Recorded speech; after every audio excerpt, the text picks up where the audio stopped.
अस्सलाम वालेकुम। नई अपडेट्स के लिए चैनल उर्दू कॉर्नर को सब्सक्राइब जरूर कर लीजिए और साथ ही बेल आइकॉन के बटन को दबा दीजिए ताकि नई वीडियोस का नोटिफिकेशन आपको वक्त पर मिल सके। शुक्रिया।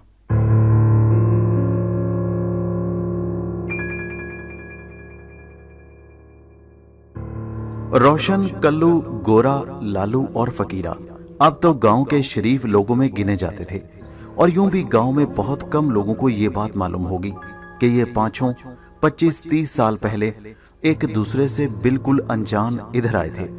और फिर ये राज तो गांव में किसी को भी मालूम नहीं था कि किसी जमाने में पुलिस थानों में उनके नामों के आगे उनका पेशा चोर लिखा जाता था। फिर ये भी अजीब इत्तेफाक था कि ये पांचों न जाने कहां कहां भटकते भटकाते एक एक करके इसी गांव में आकर टिक गए और गांव के दूसरे किसानों के साथ मिलकर उन्होंने मेहनत मजदूरी शुरू कर दी थी। फिर एक ही जगह अपनी अपनी झोंपड़ियां भी डाल लीं और यहीं के होकर रह गए।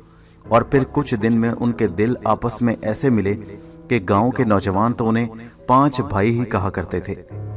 उन पांचों की झोंपड़ियां बिल्कुल पास पास एक घेरे की शक्ल में थी और उनके बीच में एक छोटा सा मैदान था जिसमें ये गर्मियों की रातों और सर्दियों के दिनों में मौसम का मजा लेते थे। अपनी अपनी झोंपड़ियों पर उन्होंने तरी, घैया और सेम वगैरह की बेलें भी चढ़ा रखी थी और उनके दिन मजे में कट रहे थे। ये पांचों रात का खाना साथ ही खाते। बहुत आहिस्ता आहिस्ता अब उन पर आपस में ये राज भी खुल चुका था कि उनमें से हर एक कभी पक्का चोर रह चुका था। लेकिन चूंकि ये सब बहुत पुरानी बातें थी और बरसों पहले उन्होंने सच्चे दिल से तौबा करके सीधे सच्चे इंसानों की जिंदगी गुजारनी शुरू कर दी थी, इसलिए ये राज उनके सीनों में दफन रहा और गांव में किसी को कानों कान भी इसकी खबर न हुई। और अब तो यूं भी दिन भर की कड़ी मेहनत मुशक्कत से ही उनका पेट भरता था। पांचों में फकीरा शायद उम्र में सबसे बड़ा था और सब उसे फकीरा भाई कहते थे। दिन भर की कड़ी मेहनत मजदूरी के बाद थक कर जब ये हुक्का भरकर अपनी झोंपड़ियों के सामने बैठते तो आमतौर पर उनकी पिछली जिंदगी के किस्से ही दिल बहलाने का सामान होते। भाई, चोरी चकारी के किस्से तो हम रोज ही सुनाते हैं। रोशन ने एक रात कुछ सोचते हुए कहा, मेरा तो जी ये चाहता है कि तुम ये बताओ कि तुम लोगों ने चोरी छोड़ी क्यों। मेरा ख्याल है कि पुलिस थे या जेल हवालात के डर से। अगर तुमने चोरी छोड़ी होती तो शुरू ही क्यों करते। चलो आज तुम में से कोई भाई ये बताएगा कि उसने चोरी से तौबा क्यों की थी। ठीक है, कल्लू ने हुक्के का धुआं छोड़ते हुए कहा, मगर तुझे भी बताना होगा। हाँ भाई, ये बात तो है, लालू, फकीरा और गोरा ने लगभग एक साथ कहा। तो चलो पहले तुम ही शुरू करो, फकीरा ने जोर देकर कहा। किस्सा पहले चोर का। खैर यूं ही सही। रोशन ने हुक्के का एक लंबा सा कश लेकर चांदनी के हल्के से उजाले में धुआं बिखेरते हुए कहा, भाई एक बात तो तुम लोग भी मानते होगे कि हमारे वक्तों में चोरी करना कोई हंसी खेल नहीं था, हुनर था, हुनर। आज की तरह नहीं कि घर खाली देखा, ताला तोड़ा और घुस गए। और कुछ यारों ने तो चाबियों के बड़े बड़े गुच्छे साथ लिए फिरना शुरू कर दिए हैं। ना मेहनत ना किसी का डर, आंख बचाई, ताला खोला और जो कुछ हाथ लगा लेकर चंपत। सच पूछो तो आजकल के चोर चोरों के नाम पर बट्टा लगाते हैं। ये तो उठाई गिरपन हुआ, ओछे कहीं के। ठीक कहते हो भाई, कल्लू ने एक लंबी सी सांस लेते हुए ऐसे कहा जैसे खुद उसे कुछ याद कर रहा हो।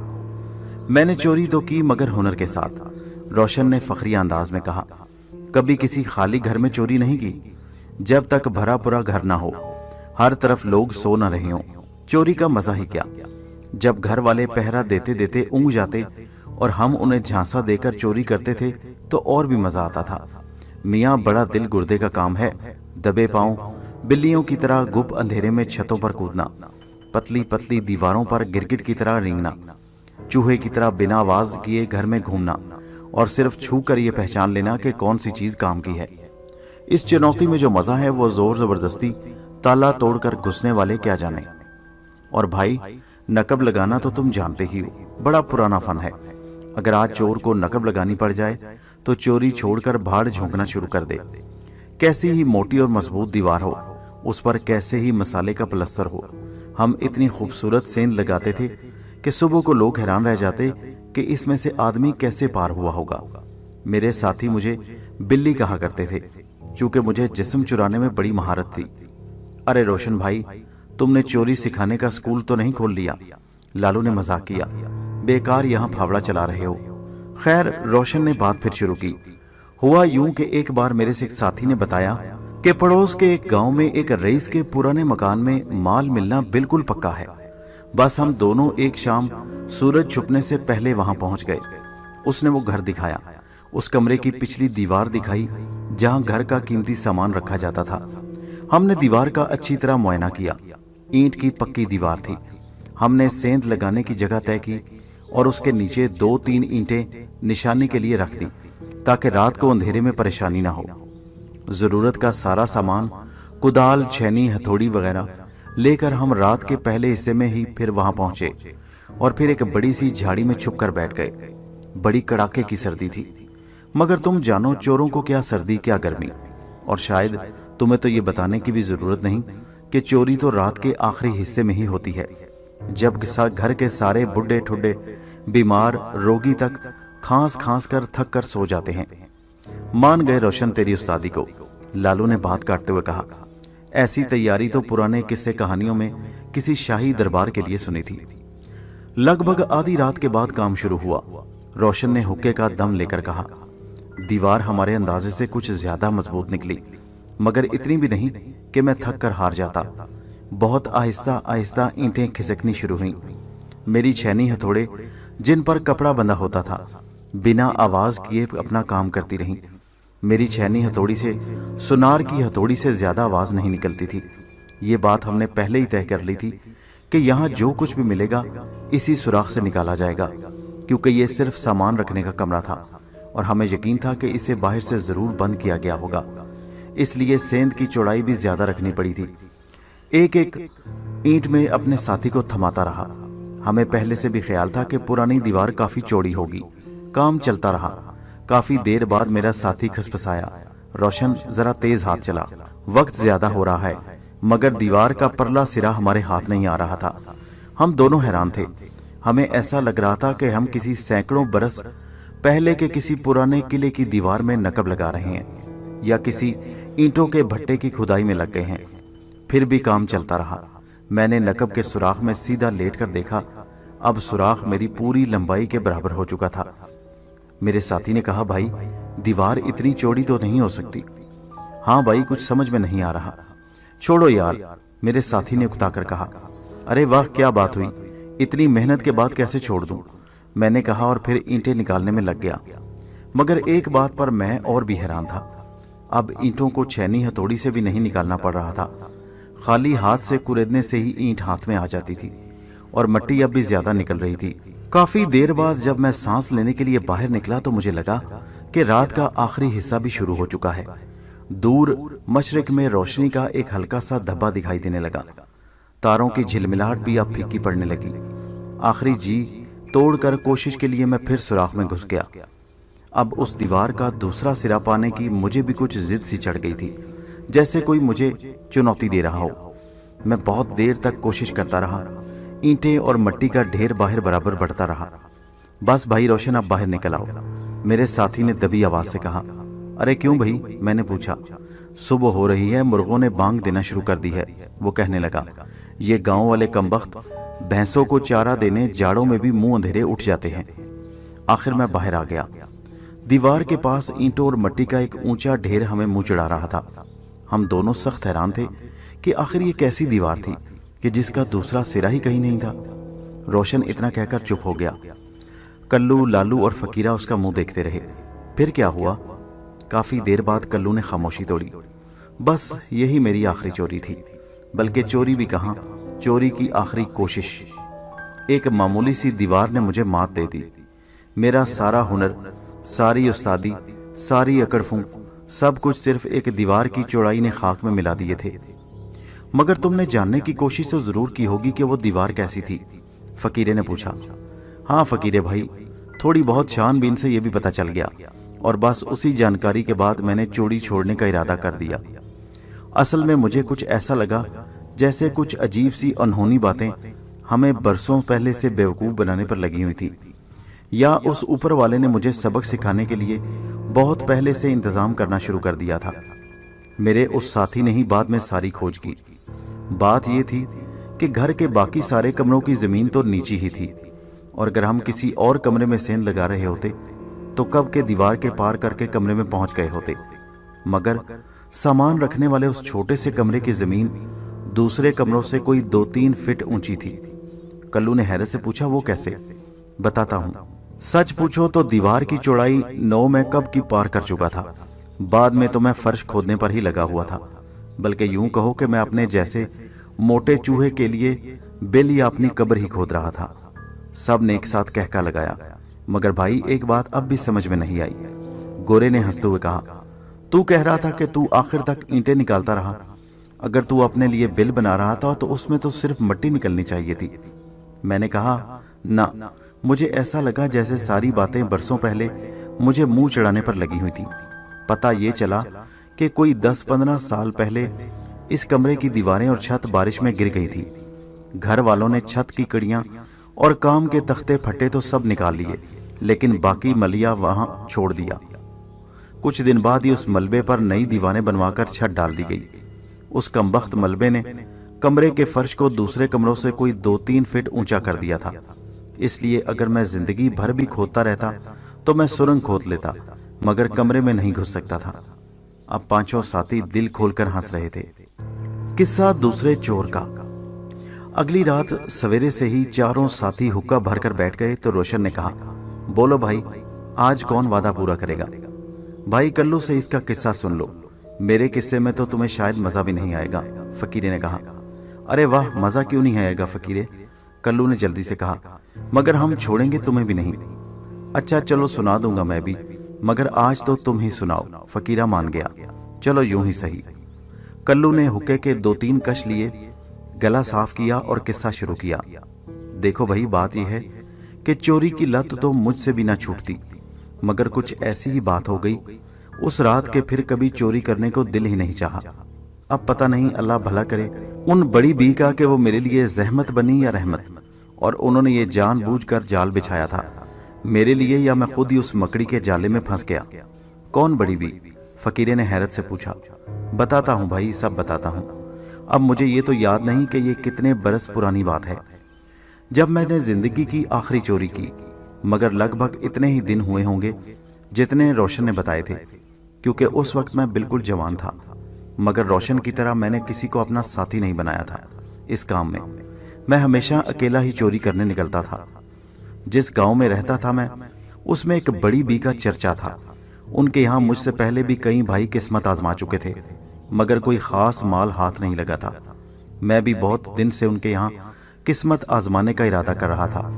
फिर आहिस्ता आहिस्ता जैसे इस ख्याल ने मेरी खोपड़ी को जकड़ लिया, जैसे मुझे कोई अंदर से धकेल रहा था कि चल बड़ी बी के यहाँ चल, वहां माल तेरा इंतजार कर रहा है। बड़ी बी के यहाँ चोरी करना मेरे लिए एक चुनौती बन गई थी। आखिर मैंने इस ख्याल से उनके यहाँ नौकरी कर ली कि पहले अच्छी तरह से मालूमात हासिल कर लूं, ताकि मेरा हाथ ओछा ना जा पड़े।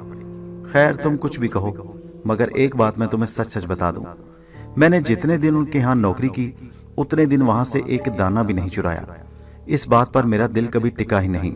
ये तो खुला धोखा था ना। खैर बड़ी बी के यहाँ नौकरी के दिनों में मैंने उनके यहाँ रखे माल का तो क्या पता चलता, उसकी खबर तो शायद शैतान को भी ना होती। हाँ, ये जरूर पता चल गया था कि वो इतनी सुगड़ और सलीके वाली बीबी थी कि शायद कोई ज्योति ये बता सकता कि उनका कीमती सामान कहाँ रखा है। कितनी ही बार तो वो सिर्फ इतनी सी बात पर गुस्सा हो जाती कि पानी वाले चबूतरे पर छोटा घड़ा सीधे हाथ के बजाय उल्टे हाथ पर क्यों रखा गया। चारपाई की चादर जितनी सीधी वो बिछा सकती थी, दूसरे के बस की बात तो थी नहीं। क्या मजाल के कोई कोना ऊंचा नीचा रह जाए या कोई सलवट झरी दिखाई दे जाए। फिर भी नौकरी करके मुझे इतना अंदाजा जरूर हो गया था कि अगर इनके यहाँ कुछ माल है तो वो कहाँ रखा होगा। पुराने मकानों में कमरे में कमरा और कोठड़ी में कोठड़ी तो होती ही थी। ऐसी ही एक काल कोठड़ी में उनका कुछ ऐसा सामान रखा था जिसे देखने की घर भर में किसी को इजाजत न थी। कोठरी के दरवाजे में बाबा आदम के जमाने का जंग में अटा एक बड़ा सा ताला झूलता रहता था। घर के बाकी तालों की चाबियों की तो ऐसी जगह मुकर्रर थी कि कीलों के नीचे दीवारों पर उनके निशान तक दूर से दिखाई दे जाते थे, मगर उस कोठरी के बाहर और अंदर की चाबियां हमेशा उनकी कमर बंद में ही बंधी रहती थी। नई पुरानी छोटी बड़ी अजीबो अजीब चाबियों का जो गुच्छा उनकी कमर बंद से बंधा रहता था, उसका बोझ उस टूटे हुए पाए से क्या कम होगा जो कुछ लोग भैंस के गले में लटका देते हैं। दिन में जितनी बार भी वो उस कोठरी में जाती, उसमें घुसते ही पहले बड़ी एहतियात से उसको अंदर से बंद कर लेती। मुझे ये भी यकीन था कि बगैर चिराग जलाए तो दिन में भी उस काल कोठरी में कुछ दिखाई न देता होगा। 2-4 महीने नौकरी करके मैंने उनके यहाँ से काम छोड़ दिया। बड़ी बी ने पूरी ईमानदारी से मेरा एक एक पैसा गिन दिया और मैं गांव से गायब हो गया। जाते वक्त पिछली गली में अच्छी तरह से उस जगह को भांप लिया जहां मुझे नकब लगाना था। लगभग 6 महीने बाद आखिर एक शाम मैंने फैसला कर लिया कि आज वो काम कर ही लिया जाए जिसकी बरसों से मैं राह देख रहा था। गर्मियों में रातें वैसे भी छोटी होती हैं। मैंने लगभग आधी रात के बाद अपना काम शुरू किया। कोई 1.5-2 घंटे में एक खूबसूरत सी नकब लगाकर मैं कोठरी में पहुंचा। माचिस जलाकर देखा तो ताक में सरसों के तेल का चिराग भी दिखाई दे गया, मगर रोशनी होते ही मेरा सर चकरा गया। उस कोठरी को तो एक पूरा गोदाम कहा जा सकता था। अनगिनत ट्रंक, छोटे बड़े बक्स, बक्चे, कसौतें, पोटलियां, गठलियां, न जाने काहे काहे से भरी बोरियां, थैले, हर तरफ एक के ऊपर एक बड़े करीने से चुने हुए थे। अब भाई जरा सोचो, इतनी बहुत सी चीजों में ज्यादा से ज्यादा 3-4 घंटों में सख्त गर्मी में अपने काम की चीज ढूंढना कितना मुश्किल काम था। मुझे तो सोने के जेवर, नकद पैसे, कोई बड़ा सा हीरा, मोतियों का हार या ऐसी ही किसी चीज की तलाश थी जिसे जेब में डालकर नकब के रास्ते चलता बनूं। जरा सोचो कि अगर मैं एक एक संदूक का ताला तोड़कर तलाशी लेना शुरू करता तो ये काम कई दिनों में पूरा होता। थोड़ी देर तो मैं भौंचक्का सा खड़ा सोचता ही रहा। आखिर अंदर से मुझे किसी ने जैसे ललकारा कि इतनी मेहनत के बाद हिम्मत हारना और भी बड़ी बेवकूफ़ी होगी। आखिर किस्मत के सहारे मैंने एक संदूक को चुन लिया। ये उस कोठरी में रखा सबसे बड़ा संदूक था और उसमें सबसे बड़ा और सबसे पुराना ताला लगा हुआ था। उसके ऊपर 5-6 और छोटे बड़े संदूक चुने हुए थे। मैंने आहिस्ता आहिस्ता बिना आवाज किए एक एक संदूक को नीचे उतारा और बड़े संदूक का ताला खोलने बैठ गया। अपनी सारी कुंजियां, कीलें, मुड़े तुड़े तारों से जिन्होंने बड़े बड़े ताले खोल दिए थे, अपनी सी पूरी कोशिश कर चुकने के बाद मुझे कुछ ऐसा लगने लगा जैसे वो ताला चाबी से नहीं किसी मंत्र से खुलता होगा, जो सिर्फ बड़ी बी को याद है। खैर, काफी देर बाद आखिर मैं जीत गया। ताला तो खैर खुल गया, मगर संदूक की कुंडी भी जंग की वजह से संदूक के लोहे में बिल्कुल जमकर एक हो गई थी। इससे मुझे और यकीन हो गया कि यह संदूक जेवर या नकदी रखने के लिए कभी कभार ही खोला जाता होगा। आखिर किसी न किसी तरह संदूक भी खुल गया। पूरे संदूक में फटे पुराने कपड़े बड़े सलीके से सजाई दिखाई दिए। मैंने बंदर की तरह उन्हें जल्दी जल्दी बाहर फेंकना शुरू कर दिया। दिल ही दिल में बड़ी बी को कोसता जा रहा था कि इन धज्जियों को उन्होंने आखिर किस दिन के लिए सजा रखा है। कभी कभी यकीन होने लगता कि बड़ी बी जादूगरनी है और उन्होंने जानबूझकर सिर्फ मुझे तंग करने के लिए ये सब इंतजाम पहले से कर रखा है। मगर फिर अंदर से जैसे कोई मुझे उकसा रहा था कि यही वक्त है यहाँ बड़ी बी की जिंदगी भर की चालाकी और चतुराई को मात देने का। कपड़ों के नीचे एक तरफ एक छोटा सा और संदूक दिखाई दिया। उम्मीद बंदी जल्दी से उसे बाहर निकाला। यही वो संदूक है जिसे बड़ी बी इतनी एहतियात से छुपा कर रखती हैं। शुक्र है उसका ताला खोलने में मुझे ज्यादा देर न लगी। मगर उसमें भी कपड़ों की वही धज्जियां और कतरने, मगर ये कुछ महंगे कपड़ों की रंग बिरंगी कतरने थी। रेशमी और ऊनी धज्जियां बड़े सलीके से सजाकर रखी गई थी। मैंने एक बार फिर बड़ी बी को जी भर कर कोसा, मगर ये क्या, उसमें लकड़ी की एक खूबसूरत संदूकची दिखाई दी। पुरानी, मगर उसके नक्शो निगार रंगों में अब भी चमक बाकी थी। उसे देखकर मैं खुशी से उछल पड़ा। अच्छा, इसमें छुपा कर रखती हैं बड़ी बी अपना सबसे कीमती माल। पहले सोचा कि इस संदूकची को ही उठाकर बाहर निकल जाऊं। फिर ख्याल आया कि इतनी पुरानी संदूकची को देखकर यूं ही कोई शुबा करने लगेगा, क्यों ना सिर्फ अपने काम की चीज ही निकाल लूं। मैंने शुक्र अदा किया कि इसके लिए बड़ी बी को कोई ताला नसीब नहीं हुआ था। मैंने फौरन उसे खोला, मगर मेरा दिल बैठने लगा। उसमें रंग बिरंगे धागों की गोले, पिचकें और रीलें भरी हुई थी। 2-1 पुराने बटुए भी रखे थे, मगर जब उन्हें खोलकर देखा तो उनमें भी मोटे बारीक डोरे नजर आए। अब मुझे इतना गुस्सा आ रहा था कि अगर उस वक्त बड़ी बी कहीं दिखाई दे जाती तो मैं उन बक्सों का सारा गोदड़ और काठ कबाड़ उन पर उलट देता। सब मिलाकर बक्स में इतनी धज्जियां तो थी कि उनके कफन के लिए काफी हो जाती। अब वक्त आखिरी हो चला था। दूर से कहीं मुर्गे की पहली बांग की आवाज कानों में आई। मुझे अंदाजा था कि अब अगर मैंने जरा भी देर की तो बाहर निकलना भी मुश्किल हो जाएगा। एक बार फिर मैंने संदूकची को खंगोरा और आखिर मुझे कपड़े का एक पुराना सा बटुआ मिल गया। उसके धागों में कई गांठें लगी हुई थी, मगर उसमें कोई सख्त सी चीज हाथ को लगी, कोई डिबिया। मैंने बटुए की गांठों को चिराग की लो पर जलाकर खोला। वो लोहे की डिबिया थी, 3-4 उंगली लंबी और 1-1.5 उंगली चौड़ी, सख्ती से बंद, मगर अंदर कुछ खटपट करती हुई चीजें बोलती महसूस हुई। उस वक्त उसके जमे हुए ढक्कन को खोलने का वक्त नहीं था। उस यकीन के साथ कि डिबिया में कोई कीमती जुड़ाव जेवर, कोई हार या कीमती पत्थर होंगे, मैंने डिबिया को जेब में डाला और बिजली किसी तेजी के साथ बाहर निकल आया।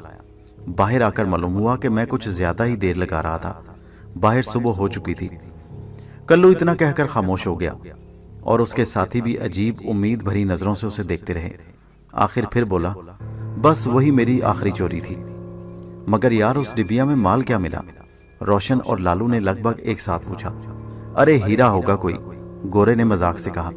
अरे जाने भी दो यारो, उसमें माल ही कुछ ऐसा था कि उसके बाद से मुझे आज तक चोरी करने की जरूरत ही नहीं पड़ी।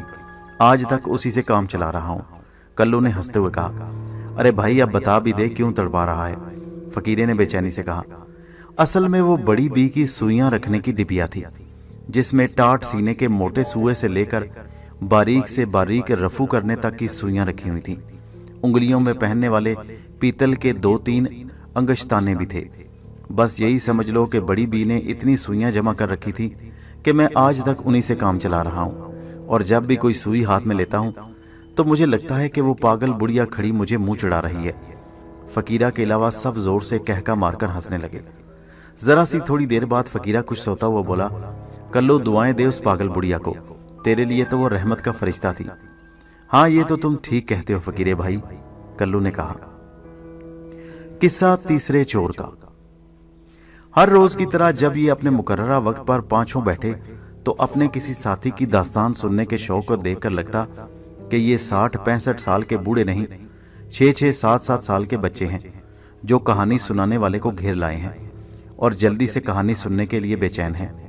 बीच में मुकर्ररा जगह पर हुक्का रखा हुआ था और हर शख्स 2-3 दम लगाकर उसकी नय को अपने अगले साथी की तरफ बढ़ा देता।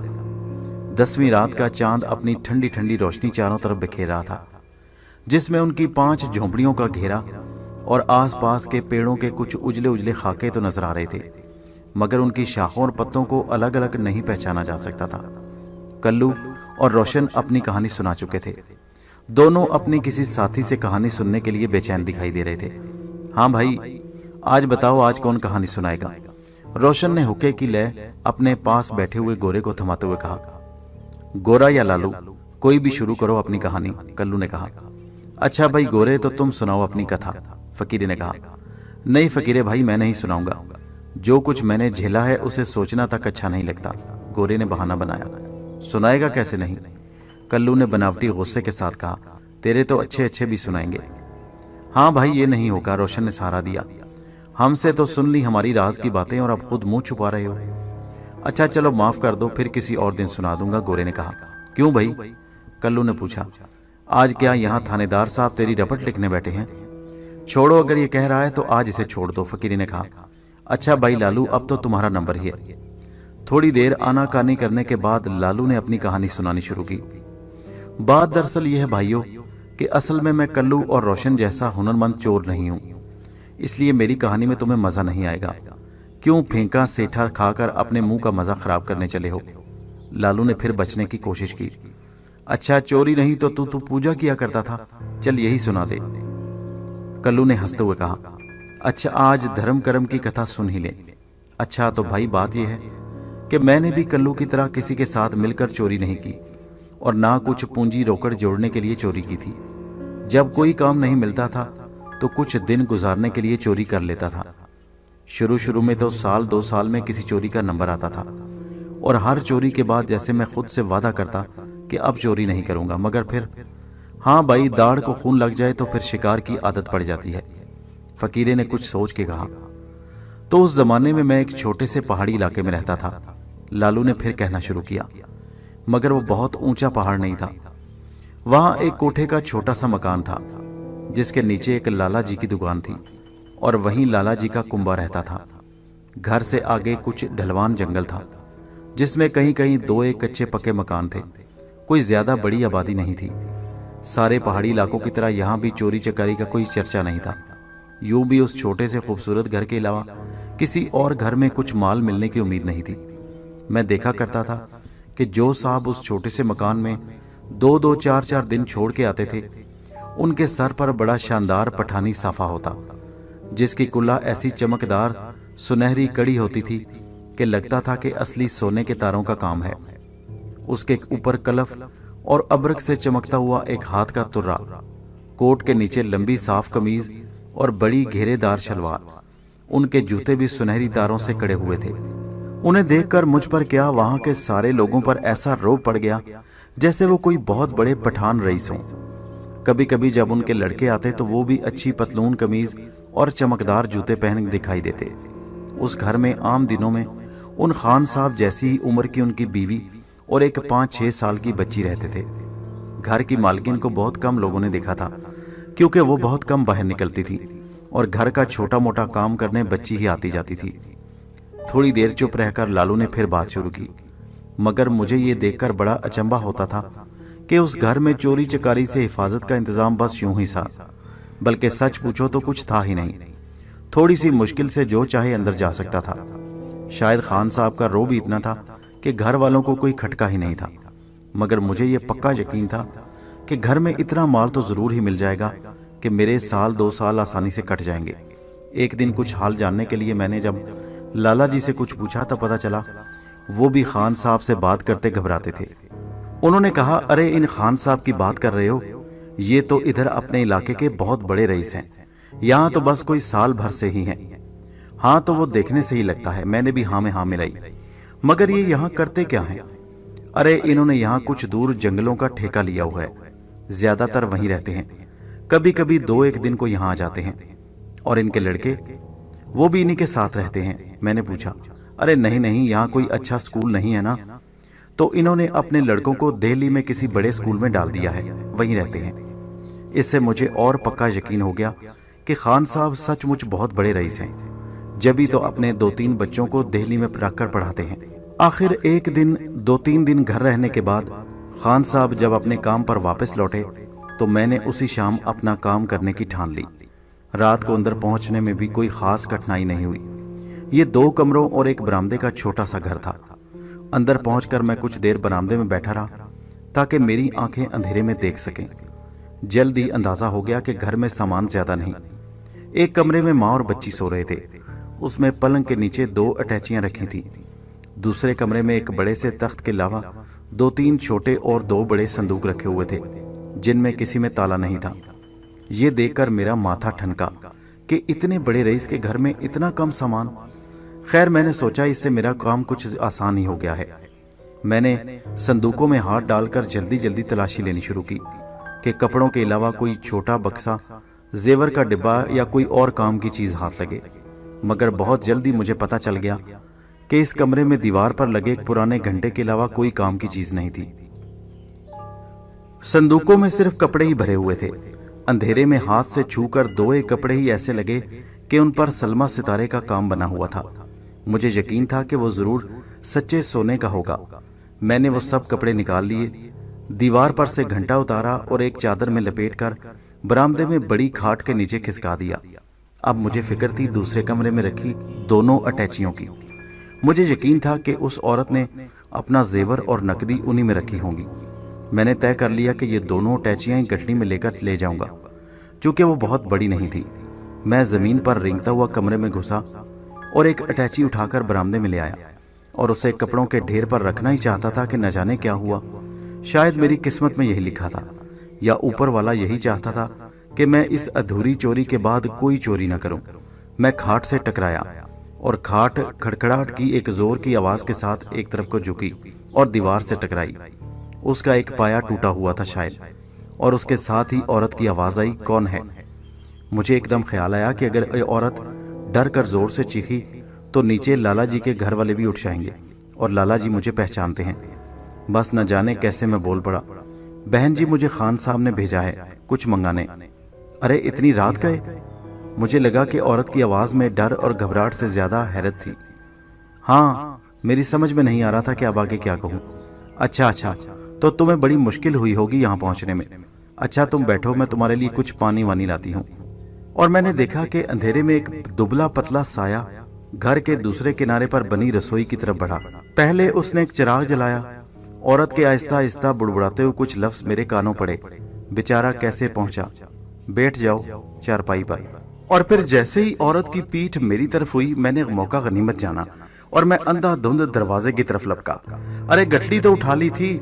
कल्लू ने मजाक में पूछा। अजी इतना वक्त कहाँ था कि कपड़ों की गठली को समेटता।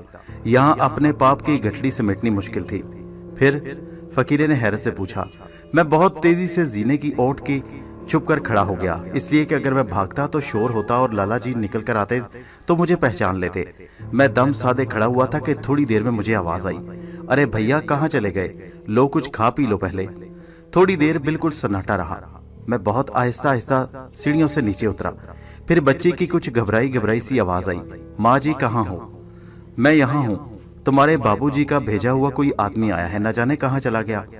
माँ जी तुम तो आ जाओ, मुझे डर लग रहा है। लड़की की आवाज और घबराई घबराई थी। कुछ देर वो औरत न जाने क्या बुड़बुड़ाती रही। थोड़ी देर बाद मुझे दरवाजा बंद करके कुंडी चढ़ाने की आवाज आई। अरे तू किसी के यहाँ चोरी करने गया था या किसी देवी के दर्शन करने? रोशन ने कुछ हैरत और मजाक के अंदाज में पूछा। हाँ भाई तू सच कहता है, वो औरत नहीं सचमुच देवी थी, जिसे अकेले रहते हुए भी डर नहीं लगता था, और आधी रात को भी कोई आए तो उसे शुबा नहीं होता था कि ये चोर हो सकता है। कैसी सीधी और सच्ची औरत थी। उसे तो सबसे पहले ये ख्याल आया कि ये आदमी थका आ रहा है, पहले थोड़ा सा आराम मिल जाए उसे। और एक मैं था। सच है भाई लालू, फकीरे ने बड़े गंभीर अंदाज में कहा। अगर दुनिया में दो चार रूहें ऐसी ना हो तो खुदा जाने इसका क्या बने। फिर क्या हुआ?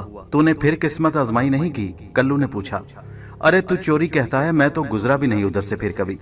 मुझे लगता था कि वो देवी मुझे पहचान लेगी, और जब उसने घर के सामान की गठली देखी होगी तो सोचा होगा मैं कैसा नीच आदमी हूँ।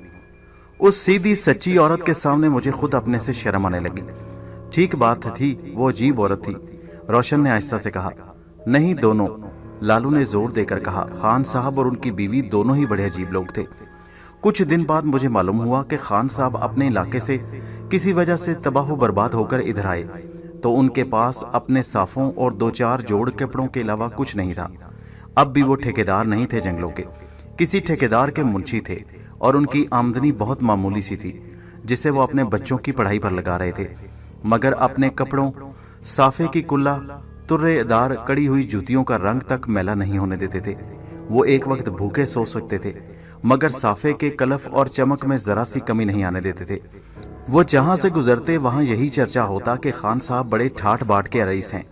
मैंने सोचा कि एक वो हैं जो अपनी इज्जत बचाने के लिए जी रहे हैं, और एक मैं हूं कि पेट भरने के लिए अपनी इज्जत और आबरू सब कुछ कमा रहा हूं। उधर एक औरत के रूप में एक देवी है, जिसे छल कट और मन की गंदगी छू कर नहीं गुजरी, और मैं हूं कि एक धर्मात्मा के घर चोरी करने पहुंच जाता हूं।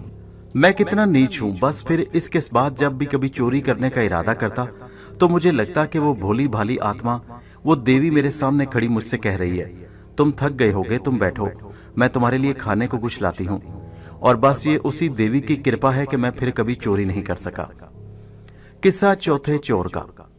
शाम को जल्दी जल्दी अपना खाना पकाने का काम पूरा करने के बाद पांचों साथी अपनी जगह पर जमकर बैठ गए और हुक्का बीच में रख लिया। चल भाई शुरू कर अपनी राम कहानी, फकीरे ने गोरे को हुक्म देते हुए कहा। अरे भाइयों, गोरे ने कुछ ठहर ठहर कर कहना शुरू किया। मैं एक बार फिर कहता हूं कि तुम मुझे माफ कर दो, मेरी कहानी कुछ मजे की नहीं, और फिर मुझे जब इसका ख्याल आता है तो मैं खुद ही कुछ शर्मिंदा हो जाता हूं। अरे देख भाई घोरे, रोशन ने कुछ मजाक और कुछ कड़वाहट के मिले जुले अंदाज में कहा, कहानी तो तेरे अच्छे भी सुनाएंगे, हम कोई बेवकूफ थे? हाँ हाँ, कहानी तो तुझे सुनानी पड़ेगी, लालू और कल्लू ने भी जोर देकर कहा। खैर चलो सुन लो, गोरे ने हार मानते हुए कहा। बात असल ये है कि मेरी आखिरी चोरी के साथ मुझ पर जो गुजरी वो कुछ ऐसी ही थी कि 2-4 दिन नहीं, कई सालों तक क्या मैं खुद भी अपनी सूरत से डरता रहा। अरे तो क्या कहीं कुछ ज्यादा उभगत हो गई थी? कल्लू ने मजाक उड़ाने वाले अंदाज में कहा। अरे नहीं भाई, इसकी तो नौबत ही नहीं आई। मैंने खुद ही अपने साथ इतना कर लिया कि 1-2 साल की कैद सख्त बामुशक्कत भी उसके सामने क्या बेचती। अच्छा चल अब शुरू कर। लालू ने उसके कंधे पर धप लगाते हुए कहा। हाँ भाई, मेरा ये जो रंग देख रहे हो इसे सूरजमुखी कहते हैं। यही मेरा पैदाइशी रंग है और मेरे बाल भी बचपन से ही सफेद थे, इसलिए मेरे माँ बाप ने मेरा नाम गोरा रखा और बचपन में मेरे साथी मुझे देसी अंडा कहकर चिढ़ाते थे। खैर, ये आखिरी चोरी मैंने एक पड़ोस के गांव में एक जिम्मेदार के यहाँ की थी, जिसके घर के एक हिस्से में कच्चा चमड़ा रंगने का एक कारखाना भी था और घर में पक्के हिस्से कम और कच्चे हिस्से ज्यादा थे। जाहिर है बहुत पुरानी बात है और जहां तक चोरी की बात है वो पूरी भी हो गई। असल में मुझे पता चला कि जिम्मेदार साहब ने अपनी जमीन का कोई टुकड़ा बेचा है और उनके घर में नकद रुपया पहुंच गया है। बस अब क्या बताऊं, दीवारों पर चढ़ने, पतली पतली दीवारों पर दौड़ने, मुंडेरों से लिपट कर रेंगने और खिड़की की सुलाखों में से दब दबाकर निकल जाने में मुझे गिरगिट जैसी महारत हासिल थी। खैर, इन बातों को छोड़ो, मैं माल तक पहुंच गया। घुप अंधेरे में मैंने नोटों की गड्डियों वाली हांडी भी ढूंढ ली। उसे मकान में औरतों वाले हिस्से के एक छप्पर में मट्टी की एक हांडी में रखकर छींके में लटका दिया गया था। वहां कई ऐसे छींके लटके हुए थे जिनमें पकी हुई सब्जी, तरकारी से भरी हुई और कई हांडियां रखी हुई थीं। थोड़ी देर बाद चुप रहने के बाद गोरे ने फिर बयान शुरू किया। असल में मेरे लालच ने ही मुझे फंसा दिया, या वो जो कहते हैं ना कि शैतान ने उंगली दिखाई, वरना काम तो पूरा हो ही चुका था। मैंने बाकी हांडियों की तलाशी लेने की ठान ली। गुप अंधेरा, मगर चोरों के पास तो उल्लुओं की आंखें होती हैं। तो भाई हुआ ये कि एक हांडी की तलाशी लेकर जब मैं जरा तेजी से खड़ा हुआ तो मेरा सर पास ही लटके हुए एक और छींके के ठीक नीचे आ गया और उस पर रखी हंडिया के पैंदे से मेरी चंदिया जोर से टकराई। तड़ाक की आवाज आई और साथ ही मेरे चेहरे पर बाईं तरफ कोई गाढ़ी गाढ़ी चीज बहती हुई लगी। सर भी भीग गया। मैंने अपने बाएं हाथ से उसे पहुंचने की कोशिश की, दौड़कर एक कोने में छुप गया। किस्सा मुख्तसर के रुपयों की गड्डियां बगल में दबाए किसी न किसी तरह घर से बाहर आया और अंधेरे में गायब हो गया। इतना कहकर गोरा चुप हो गया। सब साथी उसे उम्मीद भरी नजरों से देख रहे थे। आखिर फकीरे ने कहा, फिर क्या हुआ? असल में मेरी कहानी यहीं से शुरू होती है, जिसकी वजह से मैंने चोरी छोड़ दी। गोरे ने कुछ रुककर जरा बदले लहजे में कहा, अच्छा पहले ये बताओ कि तुम लोगों में से किसी ने चपलाश नाम की किसी चीज का नाम सुना है? बाकी तीनों साथी उसका मुंह देखने लगे। फकीरा, जो उनमें सबसे तजुर्बाकार था, उसने कहा, हाँ मैंने सुना है। ये शायद एक पेड़ होता है जंगलों में जिससे कोई पक्का रंग निकलता है। गोरे ने मुस्कुराकर कहा, हाँ सच पूछो तो असल में उस पेड़ से मेरा दुश्मन, मेरा कातिल निकलता है। मगर अब सोचता हूं कि दुश्मनी नहीं, उसका मुझ पर एहसान था। यार पहेलियां मत बुझवाओ, रोशन ने जल्दी से कहा, किस्सा सुनाओ। सुना रहा हूं, गोरे ने सबकी बेचैनी से मजा लेते हुए कहा। असल में चपलाश पेड़ की छाल और उसके गोंद से कच्चा चमड़ा रंगने वाला रंग बनता है। तुमने काला लाल चमड़ा देखा है। ये रंग इतना पक्का होता है कि जानवर की खाल में घुसकर फट जाए मगर ये रंग नहीं छटता। गोरा फिर चुप रहा, जैसे पुरानी यादों में खो गया। अच्छा आगे बताओ। हाँ तो भाई हुआ है कि अंधेरे में गांव की आबादी से निकला भी ना था कि मुझे चेहरे पर बाएं तरफ बहुत तेज मिर्चें सी लगती महसूस हुई। खाल को छुआ तो खुरदरी और सख्त महसूस हुई। चेहरे का दायां हिस्सा छुआ तो पहले जैसा लगा। सुबह होने वाली थी, इसलिए मैं गांव से निकलते ही एक घनी ईख में घुस गया। चेहरे के बाएं तरफ मिर्चें और खिंचाव इतना बढ़ गया, लगता था कि खाल फट रही है। प्यास भी लग रही थी। आखिर खुदा करके रोशनी हुई। मैं ऊंचे ऊंचे गन्नों के खेत से निकला। 3-4 औरतें नजर आईं, मगर जैसे ही उनकी नजर मुझ पर पड़ी वो चीखें मारती हुई उल्टे पैरों भागी। मैंने इधर उधर देखा मगर मेरे अलावा कोई नहीं था। मेरी समझ में नहीं आया। फिर जब इत्तेफाक से मेरी निगाह मेरे बाएं हाथ पर पड़ी तो जैसे बिजली सी गिरी। मेरे हाथ बाजू से उंगली तक एक तरफ से बिल्कुल काला हो चुका था। सिर्फ कहीं कहीं मेरी गोरी चिट्टी खाल के धब्बे इस पर भयानक लग रहे थे। जरा सी देर में सारी बात समझ गया। तो जो हंडिया मेरे सर पर फूटी थी उसमें काला रंग भरा था। उसी से मेरा उल्टा हाथ और चेहरे का बायां हिस्सा काला हो रहा था और शायद इसीलिए ये औरतें डर कर मुझसे भागी थी। अब मैंने पानी की तलाश शुरू की ताकि जल्दी से मुंह धोऊं। प्यास भी बहुत जोरों की लग रही थी। एक खेत की नाली में बिल्कुल साफ पानी तेजी से बह रहा था। मैं उसकी तरफ बढ़ा ही था कि एक कुत्ता बड़े खौफनाक अंदाज में भौंकता मुझ पर झपटा और उसके साथ ही 3-4 कुत्ते और न जाने कहां से निकल आए और मुझे हर तरफ से घेर लिया। तो मेरी सूरत इतनी भयानक हो गई कि औरतें ही नहीं कि कुत्ते भी डर कर मुझ पर हमला करने लगे। मेरी समझ में बात आई और मैं दौड़कर फिर एक में घुस गया। मैं जल्दी से जल्दी हाथ मुंह धोकर उस रंग को छुड़ाकर दोबारा इंसान बनना चाहता था। लगभग दोपहर को एक मोटा सा गन्ना डंडे की जगह हाथ में लेकर आखिर में निकल आया और खेत की नाली पर पहुंचा। खेत में पानी दिया जा चुका था और अभी पानी बह नहीं रहा था, मगर जगह जगह नाली के कुछ गड्ढों में बिल्कुल शीशे जैसा साफ पानी जमा था। मैं प्यास से बेहाल था। मैं जमीन पर औंधा लेटकर जैसे ही मैंने पानी को मुंह लगाना चाहा तो ठहरे हुए पानी में मुझे अपनी सूरत कुछ धुंधली दिखाई दी। मेरे चेहरे का बायां तरफ का हिस्सा तो बिल्कुल काला था, बल्कि लगता था जैसे उस पर काजल लेप दिया गया हो, और दायां तरफ वही गोरा हिस्सा। उसे देखकर मैं खुद डर गया। बहुत जल्दी जल्दी 2-4 घूंट गट गट करके पानी पिया और फिर फौरन मुंह हाथ धोना शुरू कर दिया। मगर असली बिजली तो मुझ पर उस वक्त गिरी जब मैंने देखा कि मेरे हाथ पर से जरा बराबर भी कालक नहीं छूटी, और मुझे फौरन यकीन हो गया कि मेरे चेहरे की भी यही हालत है, बल्कि इससे भी बदतर, क्योंकि रंग सीधा तो बालों और चेहरे पर ही गिरा था। हाथ से तो मैंने सिर्फ उसे पोंछा था। मैंने पागलों की तरह मुंह पर मट्टी रगड़ी, पत्थर से खुरचा, मगर अब 8-10 घंटे गुजरने के बाद रंग इतना पक्का हो चुका था कि मुझे अंदाजा हो गया कि यह अब कभी नहीं छूटेगा। पानी तो जैसे तैसे पी लिया, मगर अब भूख से पेट में आग लगी थी। न जाने कितने रुपए, सैकड़ों बल्कि हजारों रुपए की पोटली पड़ी हुई थी, और मैं भूख से तड़प रहा था। और फिर उस खोपड़ी में यह बात समाने में देर न लगी कि अब अपने गांव क्या, मैं अपने जैसे इंसानों की किसी बस्ती में नहीं घुस सकता। वहां के कुत्ते ही मुझे भंबोड़ डालेंगे। छुप छुपा कर अगर किसी बस्ती में पहुंच भी गया तो वहां के लोग, खास तौर पर लौंडे, मुझे भूत या पागल समझकर ईंटों पत्थरों से मेरी आवभगत करेंगे। अब मेरी दुनिया बिल्कुल अंधेर हो चुकी थी, और वो चोरी का रुपया मेरे लिए मिट्टी के ढेर से ज्यादा नहीं था। गोरा इतना कहकर खामोश हो गया। कुछ देर उसके साथी भी चुप चुप उसे घूरते रहे। आखिर कल्लू ने इस खामोशी को तोड़ा। तो फिर दुनिया में कैसे पलटा तू? मैंने कैसी कैसी और कैसे कितने दिन झेली, एक दिन, महीने नहीं, बरसों। मैं आदमियों, कुत्तों और जंगली जानवरों से बचता खेतों, जंगलों और वीरानों में घूमा।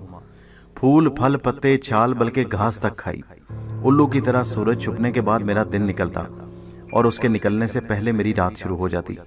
वो चुराए हुए रुपए मेरे लिए रद्दी के पुर्जों से ज्यादा नहीं थे। एक दिन कई वक्त की भूख की तड़प में मैंने पागलों की तरह उन्हें दांतों से फाड़ फाड़ कर हवा में उड़ा दिया। मगर फिर तेरा रंग कैसे बदला? फकीरे ने बेचैनी से पूछा। बस ये भी ऊपर वाले का करम था। उससे शायद मेरी हालत देखी न गई, या मेरी सजा के दिन पूरे हुए। मैं हाथ की पकी रोटी या कोई और चीज खाने के लिए बरसों तरसा हूं। कोई पुलिस या थाना हवालात मुझे क्या सजा देते जो उस चपलाश के रंग ने मुझे दी थी। खैर, बहुत दिन बाद मुझे शुबह हुआ जैसे मेरे सीधे हाथ की खाल इतनी काली नहीं लग रही जैसे शुरू में थी। पता नहीं कितने बरसों में मुझे यकीन आया कि मेरे दोनों हाथों का रंग एक जैसा हो गया है। मेरा ख्याल था कि हाथों के साथ मेरा चेहरा भी ठीक हो गया होगा। गोरा कुछ देर चुप रहा, फिर खुद ही बोला, सच बताऊं तो उस आखिरी चोरी के बाद मुझे एक इससे भी बुरी बात करनी पड़ी, मगर उसे तुम डकैती कहोगे। फकीरे ने चौंक कर पूछा, क्या मतलब? बात ये थी, गोरे ने कहा, एक तो मेरे कपड़े फट फटाकर धजियां हो गए। दूसरे, मैं ये देखना चाहता था कि लोग मुझे देखकर इतना तो नहीं डरेंगे जितना पहले दिन औरतें डरी थी। फिर तुमने क्या किया? रोशन ने पूछा। एक दिन मैं एक बिल्कुल सुनसान रास्ते के पास छुपकर बैठ गया, और फिर जब दोपहर के सन्नाटे में एक अकेला आदमी कुछ ढंग के कपड़े पहने उधर से गुजरा तो मैं एकदम उसके सामने आ खड़ा हुआ। और ये देखकर मेरी खुशी की इंतहा न रही कि वो मुझसे ऐसे नहीं डरा जैसे लोग जंगल बियाबानों में भूत प्रेत से डरते हैं।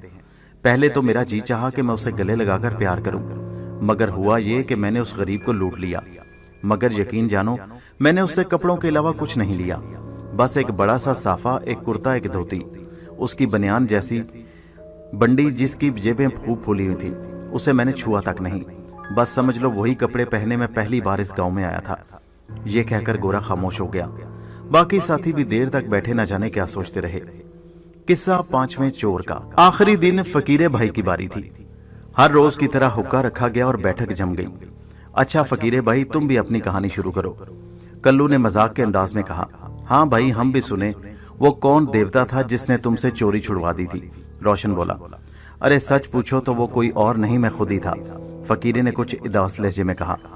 इसलिए तुम्हें कुछ मजा नहीं आएगा मेरे किस्से में। खैर, जो कुछ हुआ वो सुनाई देता हूँ। दिन बीते देर नहीं लगती। अब सोचता हूँ कि मुझ जैसे चोर ने चोरी छोड़ दी तो हैरत होती है।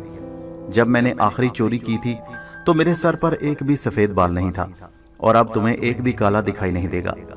बात यह थी कि जब मैं चोरी करता था तो मैं उसके बारे में कुछ सोचता नहीं था जिसके यहाँ मैं चोरी करता था। मेरी बला से उस पर कुछ भी बीते, मुझे अपने काम से काम था। बिल्कुल ठीक, रोशन ने मजाक किया। पुरानी कहावत है कि गधा घास से दोस्ती करेगा तो खाएगा क्या। फकीरे ने रोशन के जुमले की सुनी अनसुनी करते हुए बात आगे बढ़ाई।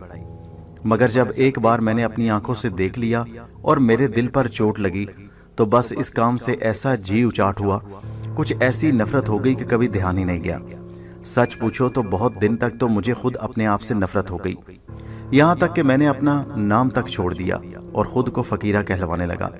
बल्कि कुछ तो सचमुच में फकीर भी रहा, इसमें भी जीना लगा तो यूं ही जंगलों में भटकता फिरा। खैर, बात यह थी कि जिस गांव में मैं रहता था वहां रबी की फसल कटने के बाद एक किसान के यहाँ शादी की तैयारियां शुरू हुई। ये किसान बहुत छोटी सी जमीन पर हल चलाता था। पूरा घर मेहनत मजदूरी करके कर्ज उधार के साथ एक फसल की कटाई से दूसरी फसल की कटाई तक किसी न किसी तरह जिंदगी के दिन पूरे करता था। और अब उसके घर से औरतों के गानों और ढोलक की आवाज आ रही थी। उसकी बेटी की शादी थी। उधेड़ उम्र का ये किसान एक दिन शहर सामान खरीदने गया। उसके साथ 2-3 गांव वाले और भी थे। शाम को वापसी पर बैलगाड़ी सामान से लदी हुई पहुंची। टीन के नए बक्स, तांबे पीतल के बर्तन, कपड़े की गठलियां, पोटलियां वगैरह। मैंने उसी दिन भांप लिया और यह भी मालूम कर लिया कि किस दिन बारात आनी है। अपने गांव के अलावा दूसरे गांव से भी मेहमान आने लगे। अब मैं चोरी की एक एक बात बताऊं तो क्या बताऊं, ना मेरा जी चाहता है वो सब कुछ दोहराने को। बस किस्सा मुख्तसर, बारात आने वाली शाम से एक दिन पहले वाली रात मैंने चोरी कर ही ली। दुल्हन के सारे चांदी के और एक आध सोने के जेवर, घर में आए मेहमानों का कुछ गहना और कुछ नकद रुपया मेरे हाथ लगा और फौरन ही मैंने गांव से बाहर एक पेड़ के खोखले तने में उसे छुपा दिया। फिर जब काफी दिन चढ़े मैं उसके घर के पास से गुजरा तो मुझे घर में से ढोलक और गाने के बजाय औरतों के जोर जोर से रोने की आवाज आई। एक सेकंड के लिए मैं ये भूल गया कि अभी कुछ घंटे पहले मैंने यहाँ चोरी की थी। मैं समझा यहाँ किसी की मौत हो गई है और बस उसी वक्त मुझे जिंदगी में पहली बार एक धक्का सा लगा। कुछ और लोगों के साथ मैं भी उस किसान के पास पहुंच गया, जैसे मुझे खुद वहां ना गया हूं बल्कि कोई खींच कर ले गया हो। बहुत से लोग उसे चारों तरफ से घेरे थे। बूढ़ा बेचारा उदास और सोच में डूबा था, जैसे अभी किसी को दफन करके आ रहा हो। कुछ बचा भी? अचानक किसी ने पूछा, या सब चला गया? किसान की आंखों में आंसू डुबडुबाए। उसने रुंधी हुई आवाज में कहा, बस भाई ये समझ लो कि बिटिया को आज तो विदा नहीं किया जा सकता। मुझे तो मेहमानों से भी शर्म आ रही है। बेटी का तो जो कुछ गया वो गया, कुछ मेहमानों का माल भी चला गया। बूढ़ा ठहर ठहर कर बोल रहा था, तुम जानो अव्वल तो मेरे पास था ही क्या। जमीन गिरवी डाली थी तो कुछ चांदी का जेवर जोड़ा था, एक आध पुराना सोने का गहना था, वो इसकी माँ का रखा हुआ था। 600-700 नकद थे। बारात के खर्चे के लिए वो सब भी गए। अब बताओ शाम को बारात आएगी तो उसे क्या खिलाऊंगा और लड़के के हाथ पर क्या रखूंगा। ये तो सचमुच बहुत बुरा हुआ। उस किसान से भी ज्यादा एक बूढ़े आदमी ने कहा, यह तो गांव भर की इज्जत का मामला है। फिर क्या सोचा तूने बारात का? हाँ यही सोच रहा हूँ, नाक तो नहीं कटवानी। मैं सोचता हूँ कि बारात रुकवाने के लिए आदमी दौड़ा दूं। अरे नहीं बाबा, बारात नहीं रोकेंगे, ऐसा नहीं हो सकता। एक नौजवान ने कुछ सख्ती से कहा। तो बता कहाँ से खिलाएंगे उन्हें? बूढ़े ने झिंझलाकर कहा। फिर उसकी आवाज में उदासी और सोच बढ़ गई। अच्छा मान ले, अगर गांव वालों से मांग तांग कर उल्टा सीधा उन्हें कुछ खिला पिला भी दिया तो बेटी को यूं जेवरात बेगहने कैसे विदा कर दूं? अब मैंने देखा कि बूढ़ा सचमुच रोने लगा। रोते रोते भी आंसू उसकी पलकों से ढलक कर उसके मैले कुर्ते पर गिरने लगे। मेरा दिल हिल गया। इससे पहले मैंने कभी बड़ी उम्र वाले आदमी को रोते नहीं देखा था। मुझे ये बात बड़ी अजीब सी लगी। फिर न जाने कैसे मेरे दिल में ख्याल आया कि एक घर के लोगों को दुख देकर, बूढ़े माँ बाप का दिल तोड़कर, घर के बच्चों के खेल कूद और शादी ब्याह की चहल पहल और खुशियों को छीनकर अगर मैंने कुछ दिन अच्छा खाना खा भी लिया तो कैसा लगेगा। मुझे ऐसे लगा जैसे मेरे दिमाग में कोई जोर जोर से चीख रहा हो कि तुम सिर्फ चोर ही नहीं कातिल भी हो, खुशियों और उम्मीदों के कातिल।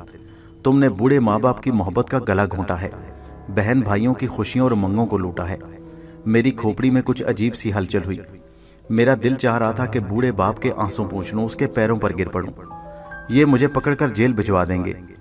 1-2 साल चक्की पीसूंगा, तकलीफ होगी, मगर अब मेरे अकेले की वजह से कितनों को तकलीफ पहुंच रही है। मैं ख्यालों में खोया हुआ था कि मुझे लगा जैसे मेरे सर पर हथौड़ा पड़ा। जा फौरन चला जा। ये एक बूढ़े इज्जत आबरू वाले बाप की सख्त आवाज थी। वो अपने उसी लड़के को हुक्म दे रहा था कि जिसने बारात रुकवाने को मना किया था। जा दूल्हा के बाप से कहना कि वो शाम को बारात ना लाए। वो कुछ भी कहें तुम राजी ना होना। कहना 1-2 दिन में मैं खुद उनसे मिलने आऊंगा। उसने कुछ सोचकर डूबे अंदाज में कहा।